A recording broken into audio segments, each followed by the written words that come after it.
L'Empire romain était à l'origine une cité-d'État de la péninsule italienne qui a commencé à s'étendre à partir du 6e siècle avant Jésus-Christ et est devenu un empire d'environ 6 millions de kilomètres carrés avec 120 millions d'habitants. À cette époque, il comprenait tous les pays autour de la mer Méditerranée. Il a atteint sa plus grande taille sous l'empereur Trajan. Presque rien n'est connu avec certitude au sujet de la première histoire de Rome. L'histoire n'a commencé qu'au 3e siècle. Les guerres que la République a menées avec son rival Carthage sont célèbres.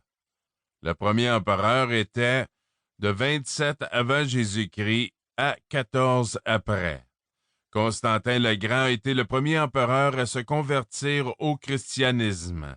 Il a déplacé la capitale à Constantinople. Le gouvernement avait déjà été divisé administrativement en une partie occidentale et orientale pour diverses raisons. En l'an 400, cela était devenu une division de facto en un empire romain occidental et un empire romain oriental. En Europe occidentale, l'empire a continué d'exister jusqu'en 476. Lorsque le général barbare au service romain Odoacer a renversé le dernier empereur romain occidental et s'est laissé proclamer roi d'Italie. La partie orientale de l'empire, également appelée Empire byzantin, est restée jusqu'en 1453. Il n'est pas surprenant que l'empire ait péri. L'empire avait des larges frontières.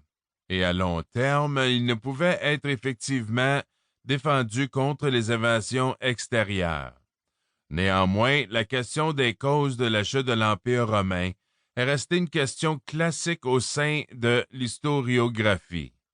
La culture et les institutions romaines ont profondément influencé l'histoire de l'Europe et du monde occidental à long terme, et elles sont toujours l'une des sources les plus importantes de la culture occidentale. Sauge.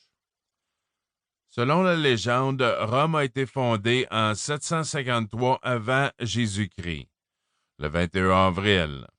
L'histoire réelle de Rome, cependant, a déjà commencé vers 1000 avant Jésus-Christ, lorsque les Latins se sont installés dans le Latium, la région autour de Rome.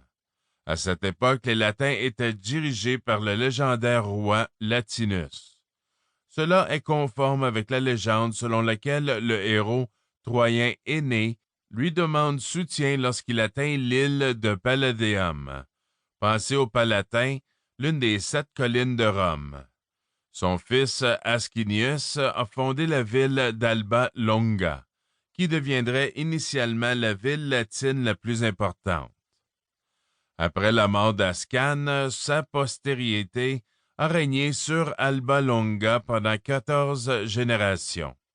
Puis cependant, un différend s'est produit dans lequel le roi légitime d'Alba Longa, Numitar, a été renversé par son jeune frère Amulius. Pour empêcher les descendants de Numitar de regagner le trône, il a tué son fils et forcé sa cousine Rhea Silvia, la fille de Numitar, à devenir vierge vestale, car le contact sexuel entre une vierge vestale et un homme était passible de la peine de mort. Cependant, elle est tombée enceinte du dieu de la guerre, Mars, et a donné naissance à des jumeaux nommés Romulus et Rémus. Quand Amulius a découvert que sa cousine avait donné naissance à 2 fils, il a ordonné qu'elle et les jumeaux soient tués. Les soldats qui devaient mener à bien cette mission ne pouvaient tout simplement pas le faire avec une bonne conscience et mettre les jumeaux dans un panier dans le Timbre. Le Timbre, cependant, avait séché à l'époque et le panier est resté sur la terre ferme. Les jumeaux ont ensuite été nourris par une louve, la Lupa capitolina, et ont été retrouvés par le berger Faustulus, qui vivait sur la colline du Palatin. Il les a élevés et leur dit plus tard qu'ils étaient petits-fils de Numitar. Romulus et Rémus se sont ensuite rendus à Alba Longa, où ils ont tué Amulius et permis à Numitar de remonter sur le trône. Pour continuer à écouter ce livre audio gratuitement, cliquez sur le lien dans la description et vous pourrez l'écouter en entier sans frais grâce à l'essai de 30 jours d'Audible.